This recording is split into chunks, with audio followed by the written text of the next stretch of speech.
So just as Bruce said, we're going to talk just for about 20-25 minutes, just to give you the overview. Listen, my mother hasn't read this book, so I'm not presuming that anyone in this room has read it cover to cover, except those who I know have read it cover to cover. So what we're going to cover today is just our question, what we think the puzzle is about leadership in terrorist organizations. We're going to talk about the role of the founder, the critical role that the founder plays, the successor types. We're just going to walk through the case studies that we examined in the book and what our findings are, why these findings matter, what we think we did over the course of this project. So Sarah, if you can go to our next slide. So the purpose of this book was to understand leadership and succession. And just as Bruce introduced us, I actually think leadership is an area in which too many books have been written and too few books have been written. And when Tricia and I began this project in the summer of 2018, which feels like a different life, the initial project was simply to examine leadership in terrorism in between the way that we thought it had been examined predominantly before. We thought there had been a lot of work done on these sort of large and these big data set heavy studies that examined the effects of leadership decapitation. And we thought there had been a lot of work in these sort of singular profiles of individual leaders, right? Books on Oshan, books on Bin Laden. What we thought was missing is something in the middle, right? Something not at these sort of extreme ends of studying leadership. And so our work then evolved to examine the critical role that founders play in setting up their terrorist organization. And so the guiding questions for our book are here. What is the role of the founding leader? What factors shape his successor? And what are the types of successors? So we're going to walk through all of these questions today. There you got it. So if you take nothing else away from our talk today, the thing I want you to take away from is this idea that what founders do is create the how and the why for their organization. Let me say that a different way. Tricia and I decided to create an argument that would be applicable across organizations. We think that this is true even outside of terrorist groups, right? So who is the founder of Georgetown? This is the call and response part. Please don't look at me. You should know who the founder of Georgetown is, right? The fact that that wasn't automatic is troublesome. Who would be upset by that? Well, see, maybe John Q. Pierce would be upset by that, right? So yes, John Carroll, right? The founder of Georgetown created a how and a why. I'm a big Pittsburgh Steelers fan. Our belief is that the Rooneys create a basis from which everyone else pivots from. CIA founders create a how and why. This is the idea. The founders create a baseline from which all other successors operate. And so what does this mean? What do we mean when we talk about the how and the why? The why for us, this is the answer to the question, why fight? Why choose terrorism? Every enduring terror group needs an answer to the question, why? Why choose violence? What is worth dying to achieve? We also think that the question, how, is equally important, but the how is the means by which the group achieves their why, their mission, their framing, their reason for being. For us, the how encapsulates two parts. It encapsulates tactics, the tactics that are chosen, and then also the resource mobilization. And what this looks like is simply, how do they recruit, right? How do they raise money? How do they raise funds? Now, some groups might initially choose terrorism and then swear off it, right? You choose a different tactic ultimately in the course of their group's life. And then with regards to resource mobilization, this is a question, how do groups raise money? It could also change over their course. We want to just establish as a baseline, the how and the why are not static, even under a founder, right? Sometimes the founder themselves can upend the how and the why that they originally created. But what we believe is that the founder sets the parameters, right? The founder sets the contours of how much the group can change. They set the contours of how much it can change and still be acceptable to the core membership of the group. So for discussion about how successors then position themselves relative to the founder, we're going to turn it over to Tricia. Hello, everybody from New Delhi. I hope you can hear me okay. Thank you so much for being here today and for bearing with the odd time, and especially thanks to Bruce for moderating this. So as Liz laid out, there is this foundation that founders create, and they create the blueprint for their organizations. It's really shapes the sort of core ideology and core tactics of an organization. So what happens when you lose that founder?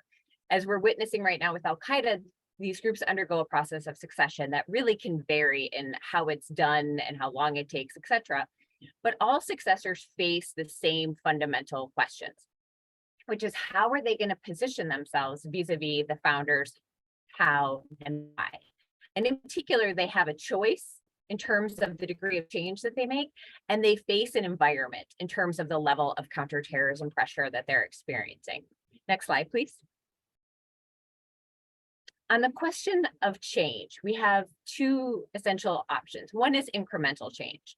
None of these groups are perfectly static. Of course, they're constantly making slight changes, adjustments vis-a-vis what the government is doing or what the population will accept.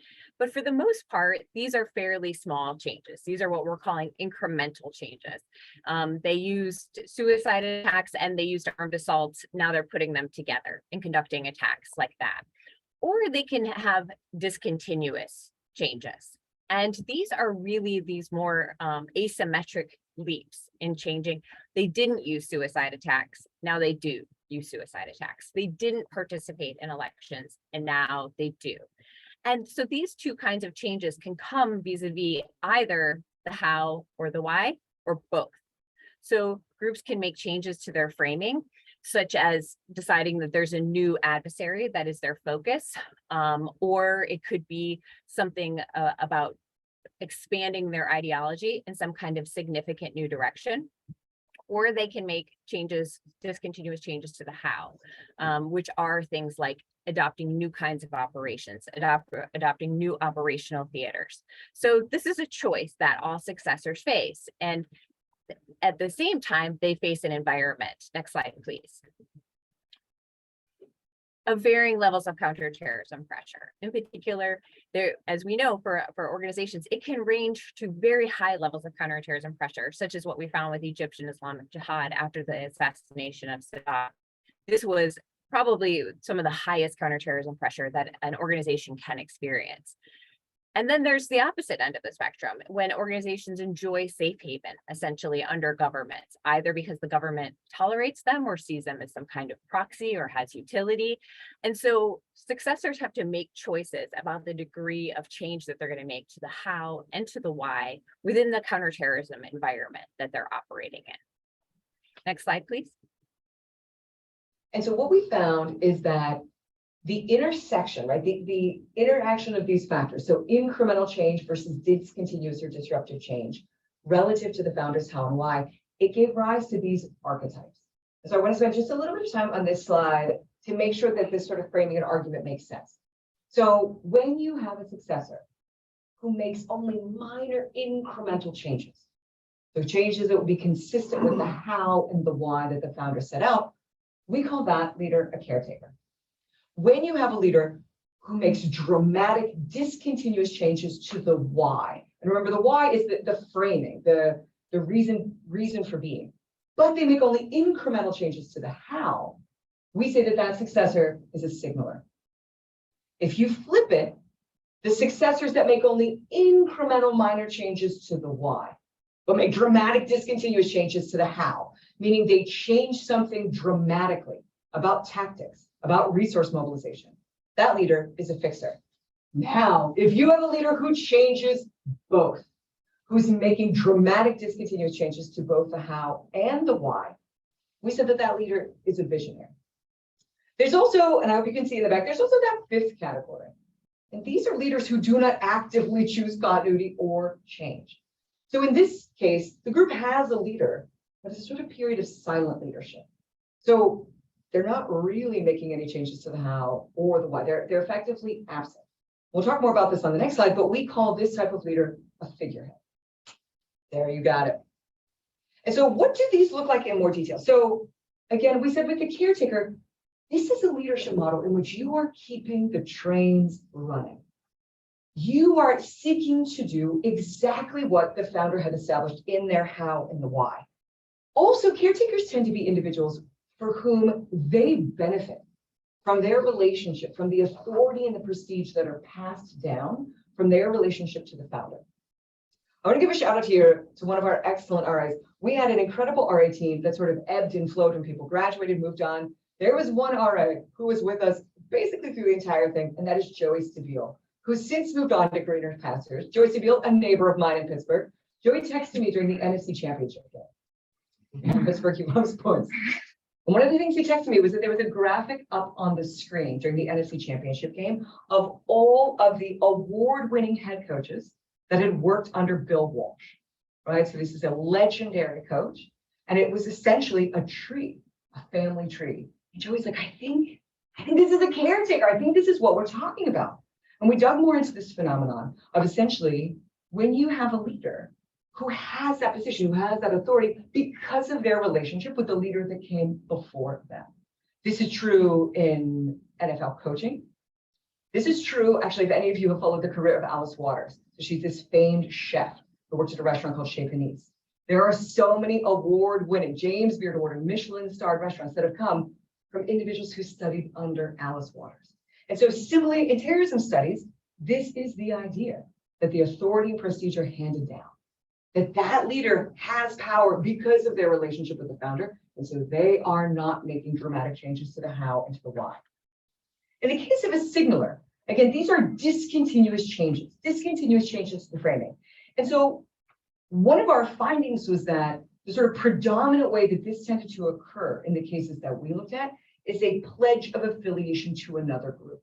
So changing the why, because that successor is pledging affiliation to Al-Qaeda or pledging affiliation to the Islamic State.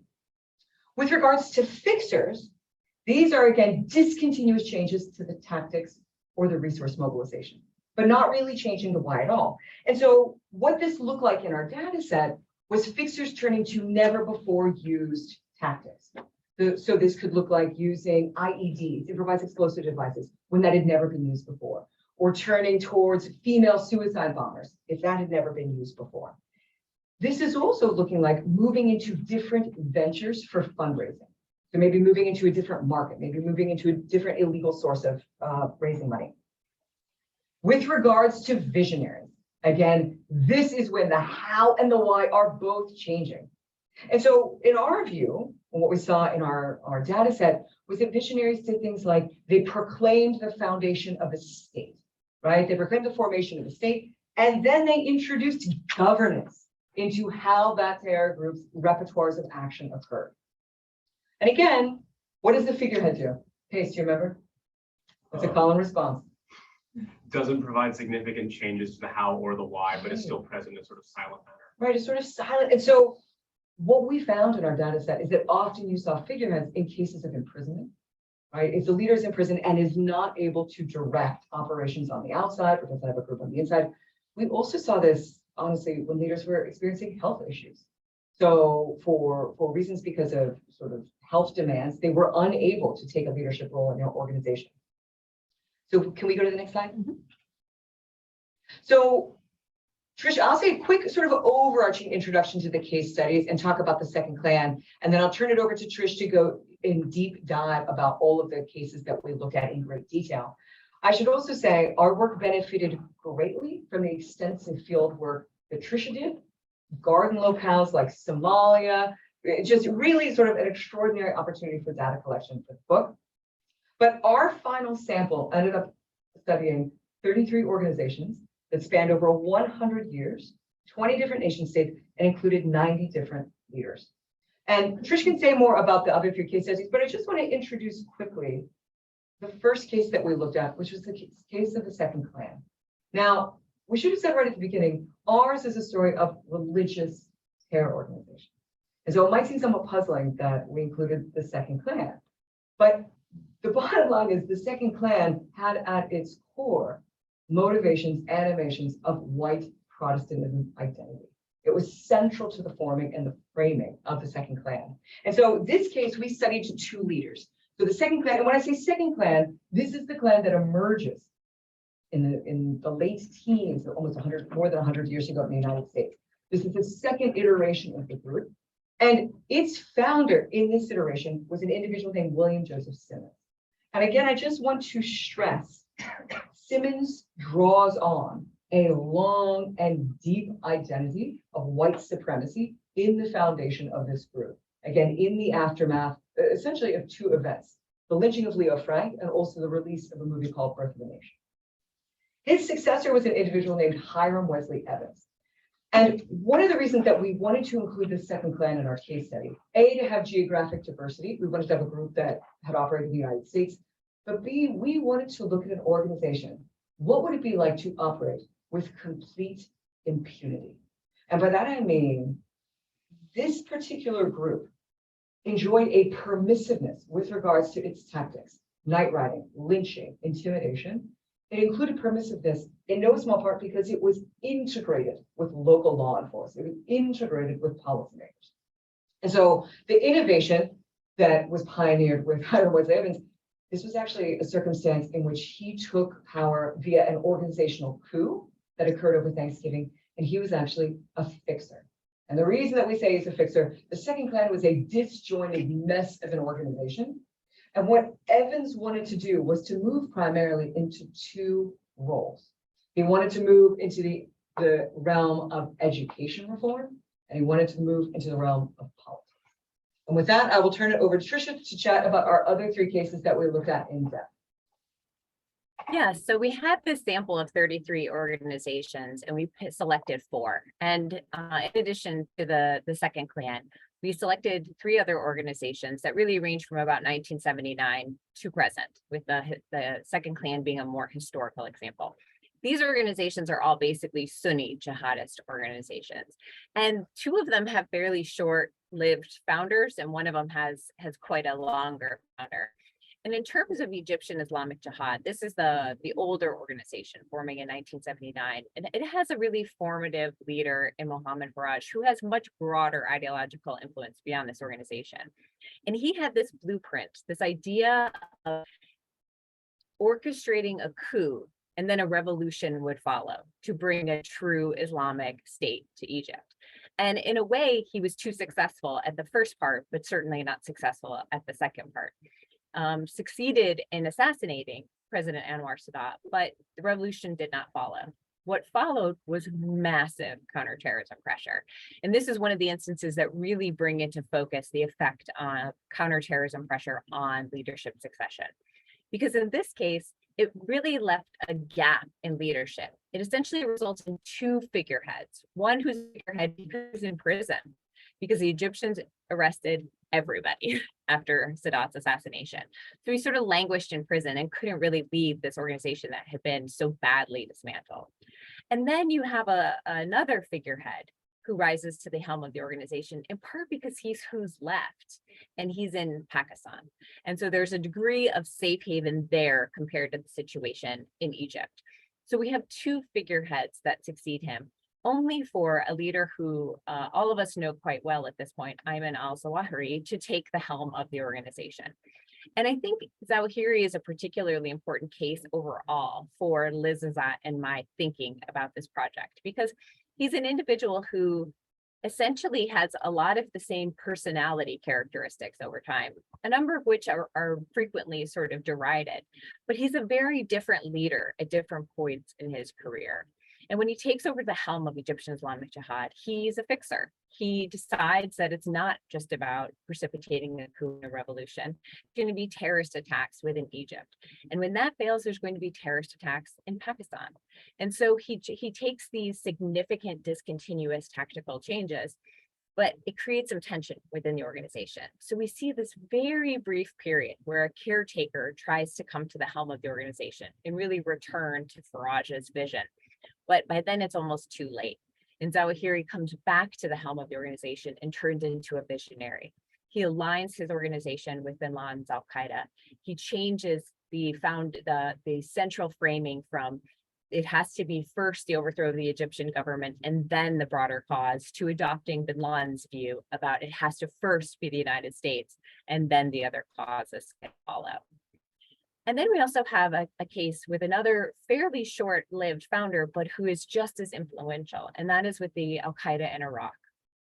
Abu Musab al-Zarqawi in his short tenure as the leader of this organization, just about 3 years, really creates a very strong foundation in terms of the idea of almost an apocalyptic approach to bringing back the caliphate and igniting sectarian war. And he does so with the most brutal tactics one can imagine. He even made Al-Qaeda uncomfortable with his level of brutality. And in that case, he has two successors who, in the subsequent literature, have been really maligned as bad leaders and leaders who were not successful. And one of the things that we did in this book was really eschew the idea of evaluating leaders. We wanted to create a framework and a typology of kinds of leaders, which I think there could be an extension to, in which you evaluate whether you're a good or bad fixer, an effective or a non-effective fixer, for example, or in these cases, signalers. Both of his successors are signalers in that they declare the formation of a state. They shift away from the allegiance to Al-Qaeda. They make these kind of framing and rhetorical and ideological changes while continuing to implement the tactics that Abu Musab al-Zarqawi had established for his organization. So these are both instances of signalers because of the declaration of a state, the declaration of the leader of this organization being the commander of the faithful, not simply one of Al-Qaeda affiliates. And then finally, there's the case of Al-Shabaab. And this is a much longer term founder. He ran the organization for well over a decade. Interestingly, there would have been a point in this case when Godane was challenged by some internal people in the jockeying for power within the organization, where had he been removed as the founder, there may have been a very different direction for the organization. But he was able to eliminate his challengers and really consolidate control and essentially pick his successor. And this was an interesting instance because this is an organization I'd done a lot of work on. And I went into this research pretty convinced that his successor, Ahmed Dere, was going to be a caretaker. And it's one of my favorite things when you have a preconceived notion in your research and then you find that you have to reevaluate it. Because ultimately, we concluded that Dere, for at least several years, acted as a fixer. He adopted things like attacks on aviation. He adopted things like massing assaults on African Union bases. He adopted these discontinuous changes to the tactics that I strongly suspect Godane would have approved of. So it wasn't a rejection of the tactics that Godane had used. It was sort of an expansion of them because of the changed counterterrorism environment in particular. But ultimately, Dere, in more recent years, appears to have shifted into a figurehead. There's pervasive rumors that he has health problems, that essentially the group is having trouble identifying a successor or agreeing on a successor. So he's staying in this role. But as far as we can discern, he's not taking an active role in deciding on the direction. And instead, the group is perpetuating the path set by Godane as a founding leader. Awesome. Next slide, please. So just as Trish said, in our case studies, we really dug into the founder's role in embedding the how and the why in their organization. And so we traced the succession in our case studies of 3 fixers, 3 figureheads, 2 signalers, 2 visionaries, and 1 caretaker. But we wanted to test and see about the generalizability of our theory. We also received a review early in the process that the reviewer wanted this to be the story of terrorist leadership, which as it turned out was a horrible review to get because then we felt like we had to keep widening the scope of the project, right? So what we did was that we wanted to test the generalizability, right? So we wanted to see if our argument about successors and successor pathways held over a wider sample of religious terror organizations. So exactly as what Trish said, we examined 29 additional organizations. And what does that mean? We developed a stratified sample based on religion. So we wanted a sampling of various religions. We wanted to have a number of attack thresholds. So we wanted at least 10 attacks. We wanted to have a year threshold of existing for at least 2 years and a group size threshold of at least 50. In addition to that, just as Trish said, we wanted to have some older cases as well to essentially see if were there any sort of mitigating effects of technology. So we selected 8 historical cases as well, which are referenced on this board here.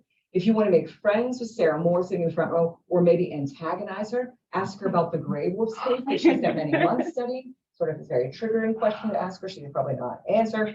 But so this is the sample that we ended up coming up with. It has geographic diversity, religious diversity, and again, meets those criteria that we talked about. So if you can go one slide further. So I want to just conclude briefly by talking about our findings. And again, with wide and deep respect to all the RAs who assisted in the project of developing these case studies on all of the organizations.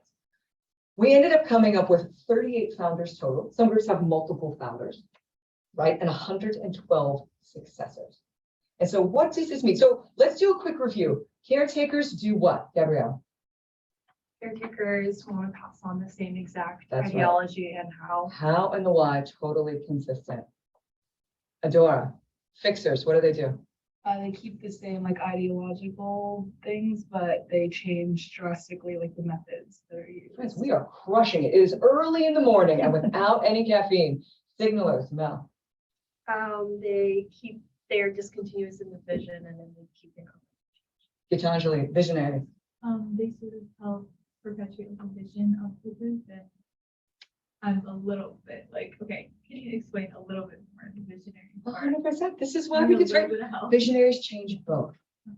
So they can reflect, or I would say even introduce divisiveness into an organization, right? Because they are changing both the tactics and the resource mobilization and also the framing, right? The story that the founder has created for the why, the mission, the reason for being. And then Alex, figureheads. How does somebody maintain the status quo from what I understand? Even less than that, right? They're just totally absent. They're silent leaders, right? So against this backdrop, what were our findings? There were a lot of caretakers. And I would say, and I actually want to echo work that Bruce has done in this. This actually supported one of our dominant ideas going into this project, that terrorist groups might have radical agendas, but they actually sort of tend towards conservatism, right? They tend to be sort of conservative in their changes. This actually accorded with much of our thinking before our research started about sort of an inherent trend line of conservatism. Fixers, we actually found, had a wider range of impacts. So there were some fixers, for example, like Khaled Mashal and Hamas, right? So one of the innovations pioneers here is moving into the realm of electoral politics, right? So fixers tended to embrace a wider range of differences. Signalers, again, we found, one of the things that signalers tended to do was pledge affiliation to other organizations. But they also sought to adjust the framing of the group to appeal to constituencies. So one of the notable signalers that we found in our sampling was Hasran Nasrallah of Hezbollah, shifting the framing in 2009 to appeal to a wider constituency of Lebanese citizens. With regard to visionaries, we were not surprised that the number of visionaries was so low because, again, visionaries are introducing or reflecting, as I said to Gitanjali, a divisiveness, right? A wild sort of change. One of the notable visionaries that we talked about in our mini case study was actually the leader of Shinrikyo. The leader of Shinrikyo was Fumihiro Jwayu. And one of the things that he does is that in an interview with the New York Times in 2000, he apologizes for the sarin gas attack on the Tokyo subway system. He renounces that group's move toward violence. Now, one of the surprises for us in the case study is that figureheads tended to be fairly rare. And we thought, given the prioritization of decapitation as a tactic that spans presidential administrations, we're actually surprised that the figurehead numbers were this low, but they were actually very well represented in our deep case study sample. So we looked at figureheads like Dr. Fadl, Zumar in EIJ. We looked at figureheads like Abu Ubaidah in Shabab. In addition to that, there's actually only one figurehead in our broader sample, an individual named Abba Siddiq, who was with the group Frolanat. Can you go to the next slide? This slide shows the pathways, right? The pathways that were taken. And we will say, as you can tell just from this chart, founder to caretaker after violent death was the most common pathway. I would say just as an interesting note, if you see the sort of shaded red for steps down, the only successors that followed a founder that voluntarily stepped down, that voluntarily relinquished power, were caretakers. And that actually should not be too much of a surprise because a founder would only probably willingly relinquish power to a trusted associate. In our case study, there were only 4, actually. Can you go to the next slide there? And we can talk about this just briefly because perhaps there'll be questions about this in the Q&A. For implications of targeting, just to make it very clear, we are not arguing that counterterrorism efforts should focus only on leaders. As our case with the second Klan emphasizes, the closer that organization operates to the mainstream of society, right, the less seeking out the leader will actually have a significant impact. And what will really matter more are things like the destigmatization of extremism, right, the destigmatization of violence. One of the things that we found was that each of those successor pathways had opportunities for exploitation. And in particular, fixers, signalers, visionaries, they are introducing divisiveness into the organization. And so there are opportunities to exploit that on the counterterrorism side. With regards to caretakers, one of our findings was there are opportunities to exploit a leader who's not positioned to adapt to changing circumstances, who might be sort of out of times with the group and with the constituency. And with regards to figureheads, these could be groups that are adrift, right? Groups that are adrift without the leader or themselves riven with divisions. One more slide, if you can go forward with that. And then just as a sort of brief final word about the CT environment. I cannot stress enough about how the degree of CT pressure impacts both the founder's duration, but also shapes the choices available to the successor. So we saw successors making very different decisions if they are operating in a high counterterrorism environment, as we saw Al-Qaeda in Iraq, or as Tricia noted, as we saw the Egyptian Islamic Jihad inside Egypt, or a low counterterrorism environment. My friends, this is the second Klan marching down Washington, D.C. Right? So what are the counterterrorism options available to you when you're effectively operating with impunity? So can you go to our very last slide? We want to thank you for your time. The only other thing, and Tricia, I noted this morning that I thought might be an important point to mention. I cannot think of another terrorism book to note in which 2 dogs are dedicated in the introduction to the book. Not one, but 2. And I will say, this is Crouton's 3rd book, 2 of them by Ben Buchanan, in which she is in the acknowledgement and dedication. So thank you so much for your time. I know it is early in the morning or late at night, but we are really grateful to you all. I want to turn it over to Bruce. I want to be mindful also of the time as well, because I know that Bruce has a class also to get to this morning. So I have at least 10 questions that I came here with. We only have 20 minutes, so I want to make sure that our students have a lot of time. But there is one question I want to ask, and it's actually 2-part. First one is, could you compare al-Zawahiri's leadership, and this is for Tricia too, of EIJ and Al-Qaeda? And did he fulfill the same kinds of roles? Because of course he was a successor in both of them. Actually, I'm going to make a 3-part question. The second one, Classic because I'm dying to know, who do you think was a better leader of Al-Qaeda, Bin Laden or al-Zawahiri? Because of course, this is a debate I've had with Professor Biden and Peter Bergen, among others.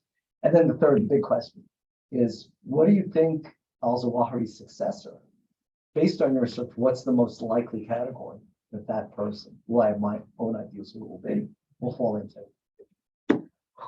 I love this question. So I also have to say, when you write a book about terrorist leadership and terrorist succession, it is a gift when arguably the most prominent terrorist leader ends up being killed as your book is being published. And so we are endlessly grateful to the CIA. Thank you for your hard work. So to Bruce asked the question, basically this is the story of Zawahiri. What kind of leader was he? And so just to be clear, he, I would say, and I'm sure that Tricia would agree with me, was one of the more compelling individuals that we've studied, because his personality didn't change when he was the leader of EIJ, when he's the leader of Al-Qaeda.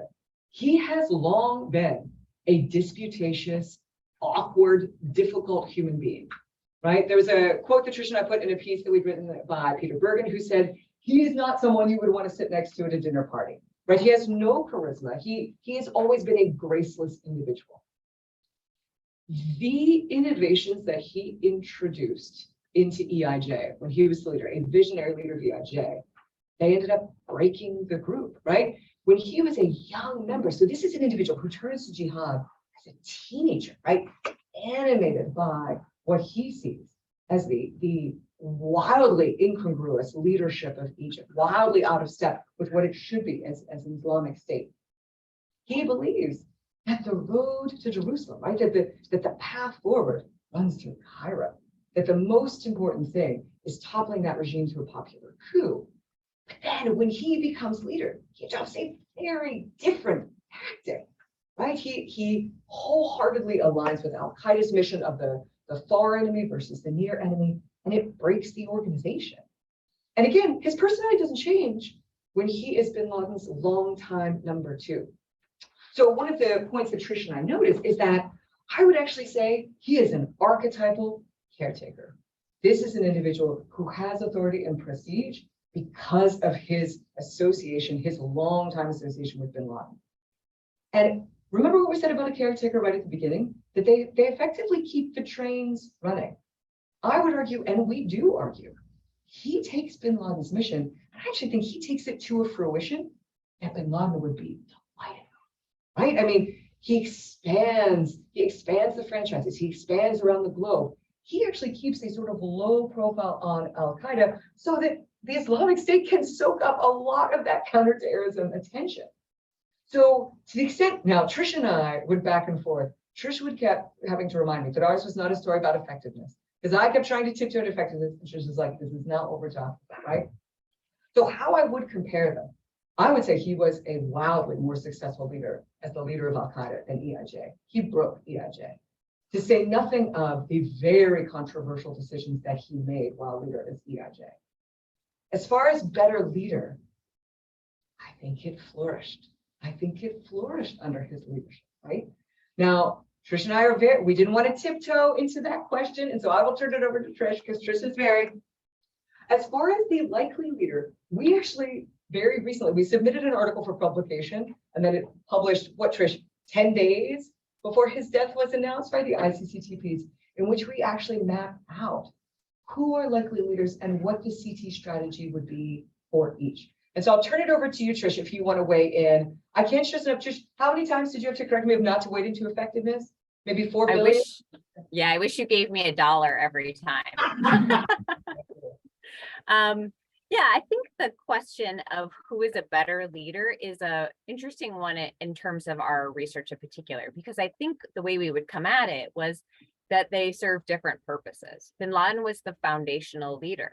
And so he created this really core how and why of Al Qaeda. And then as his successors, Zawahiri continued to implement it.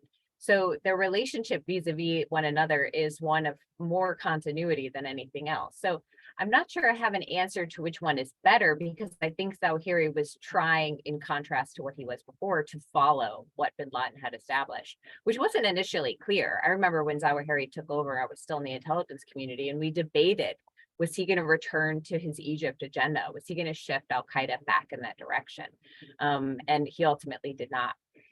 In terms of the next leader of Al Qaeda, I think the group is poised for a visionary leader who will take the circumstances in Afghanistan and really try to exploit them to regenerate the core and ensure that the affiliates stay with Al Qaeda.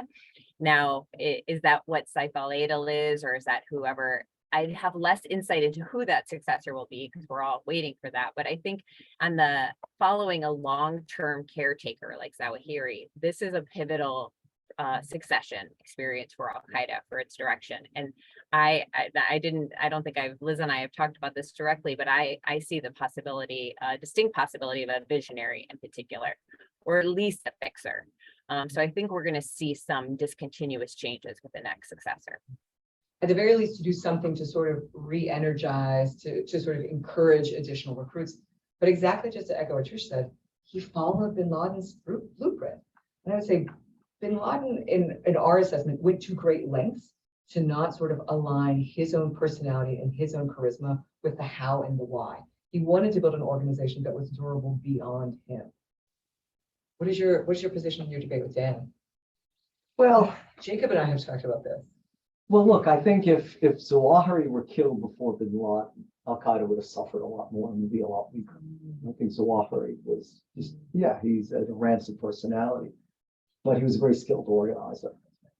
And like you described, caretakers kept the trains running. But don't forget, too, of course, I mean, he wasn't a peripheral figure to the founding of Al Qaeda, so they were on the same page. But I think also Zawahiri was the better leader. I think bin Laden was very charismatic, but at the end of the day wasn't too focused. I think Saif al will be the successor, and he's going to take it in a different direction. He was always against spectaculars like 9/11. He's going to go back, I think, to attacks, not spectacular attacks on 9/11 scale, but spectacular attacks that are more modest, like on embassies and commercial aircraft and things like that. And probably in Africa. That's the last thing I'll say is that unlike most of the people in Al-Qaeda who led Al-Qaeda were racists. And Bin Laden and Zawahiri, I think, definitely were. Oh, yeah. But Saif al had always had excellent relations with the African affiliates, and especially from his time in Mogadishu. It isn't interesting, for those of you who want to sort of dive deeper into this, just to echo what Bruce said, maybe came out, and Trish, maybe you can correct me on this or anybody else. There's a CTC profile on Saif al I don't remember when it came up, but one of the points that it highlighted was, this is a long time Egyptian military, I mean, quite very effective military leader, military tactician, one of the few, I would say, one of the few left standing, right, of the core. Saif al was opposed to the 9/11 attacks, thought it was a mistake. And the CTT profile goes to great lengths to say, this is someone who wasn't a fan of it, right? Who very much thought that it was not the right decision and was sort of on the outs regarding the other sort of dominant views in the organization. Right. Student questions. And also, I want to be mindful that there are chat questions. There too. are. Love me a hybrid event in In person, 2022. I don't know your name. What's this name? Oh, this is Sarah Hakimi. I'm a graduating history student here. I have read your book like cover by cover chapter because Then you definitely my mother. yeah. So I have this question that what are the short and long-term implications of knowing or understanding terror in translation to city pressures and city techniques? So how effective it has been, and how should the city measures should be like focus on the terrors and the leadership so they can make a big difference in tackling terrorist organization as a whole. And you said Sarah? Yes. Trish, I don't know if you heard Sarah said she read the book cover to cover, which you certainly get an award for that. And so with regards to the question about CT implications, one of our primary motivations in writing the book was to reflect that there has been so much written in the counterterrorism field about decapitation. So many debates about, is it effective, is it not effective? When does it work, when does it not work? And one of the things that Tricia and I found is that those debates about, we were so good for so long. Trish, can you still hear us? Yes, she's nodding yes. She's not hearing us, okay. What we found Yes, out I can was hear that you. Those debates about decapitation actually had underneath them, we found assumptions about the leader's role in the how and the why. So if there's an argument, for example, that after decapitation, there would be an impact on the group's, change of targets or tactics, actually a story about the how. So we found that rather than sort of saying decapitation good, decapitation bad, that what's really more important is to consider the assumptions that are actually underpinning that decision to decapitate in the first place. And one of our thoughts is that we are firm believers that categorizing successors in this way prevents a sort of one size fits all. It's simply that if you take out the founder or you take out any successor, we'll write the obituary for the group, right? The group is done.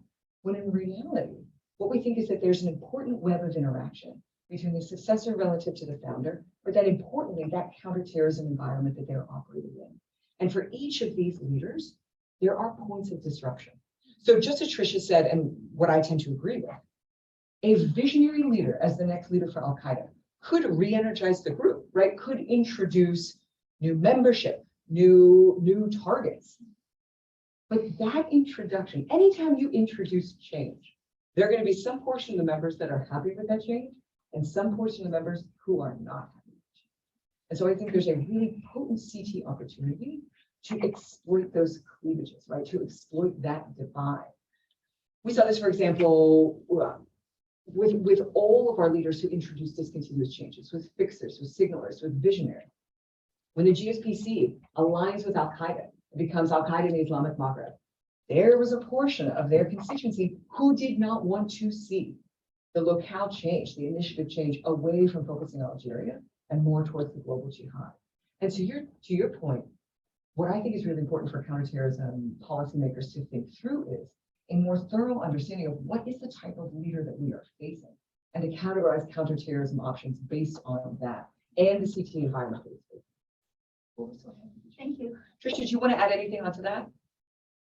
Just briefly, I would say that I think when you look at the leadership decapitation literature, it suffers from the problem of anyone could pick the position they want based on what those studies point in all different directions, based on the methodology used, the samples used, the cases examined. From a policy perspective, the leadership decapitation literature really points in a lot of different directions. And so I think we wanted to sort of shift away from that level of theorizing to a different level in this book, because that is a very robust and very hotly debated literature. Are you a terrorism subject violence concentrator? No, but I'm thinking. Any other questions? So in terms of radicalization and like recruiting new members, did you find that each archetype had a like consistent method of radicalizing new members, or was it kind of more random throughout? So Tricia, the question was about, thank you for the question. The question was about, did we notice any patterns in terms of radicalization, of introducing new members? I can't speak, and Tricia, if you want to speak to the in-depth case studies, there was a wild variation in the mini case studies. And in no small part because we had a large sample of geographic diversity and also time. This is part of the reason that we wanted some of the older groups as well, for whom the process of radicalization and recruitment is very different in a sort of pre-internet era. But to my knowledge, I can't think of any sort of widespread patterns based on the archetype. But Trish, was there anything that you would note about patterns or trends in radicalization and recruitment based on the 4 case studies? I think what I would say about that is this gets back to the formative role of the founder, right? It's the founder who's creating the vision that attracts the initial tranche of supporters and recruits and the environment. And so it's the founder who's really setting the baseline for how effective a group is going to be at recruiting and at radicalizing. And some of the groups really took different approaches. You know, Egyptian Islamic Jihad was trying to be a small clandestine organization. They weren't trying to be a mass organization. So that's a different sort of constituency that they're looking at versus an organization like Al-Shabaab, which is trying to become a mass organization.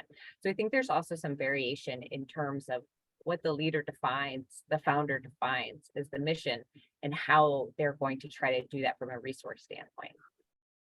I would also say one more point about that. Anytime you read any book or manuscript, there's always a section at the end that says future scholars should do X, future researchers should look at Y.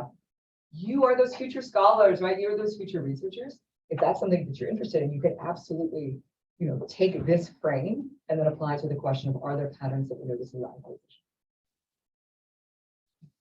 Did you observe or do you anticipate any cultural dimension to the behavior successors? And I'm thinking as AQ spreads into Africa and perhaps integrates local leaders into their franchises or affiliates, do you think that could perhaps determine the behavior of the successor? So Tricia, the question was about, were there any sort of cultural aspects to determination of successor? One of the things I would note is that there is also, to link back to Sarah's question, potential for exploitation on the counterterrorism side.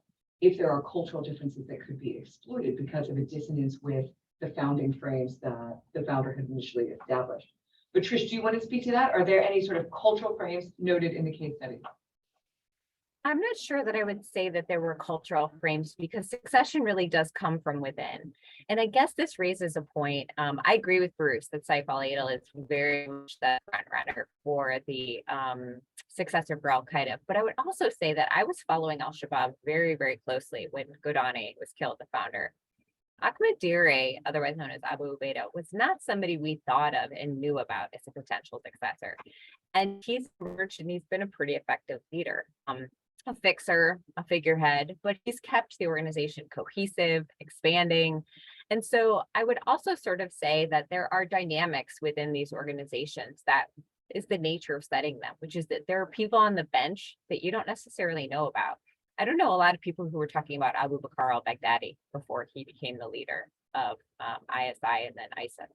So I think there are these dimensions of I would say more organizational culture than the broader cultural question that we saw as important to who became the successor and what the approach they took was. I think that's really cool. As Trish was talking, I was thinking and linking it back to Bruce's initial question of Zawahiri assumes leadership of bin Laden coming from Egyptian Islamic Jihad, and there had always been a sort of in-group, out-group between the Egyptians and everyone else in AQ. And so there, I think, was a case in which it could have been a moment of real sort of division and cleavage within the senior leadership. And I think some folks did think that it would be, on one hand, again, because he's a divisive person, but also because of the role that the Egyptian cadre had long played in Al-Qaeda core, but that didn't really manifest the way individuals thought. And I think, to go back to Tricia's initial point, both because of the founding frame that bin Laden had established of the how and the why, but more what we observed were organizational dynamics and less sort of cultural dynamics. I do note, I think we have 1 minute.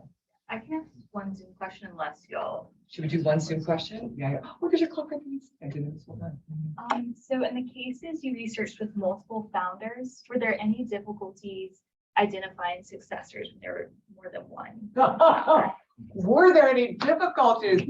There were difficulties, I would say, across the board. I mean, Hezbollah alone of just identifying who was actually the founder, who were the successors.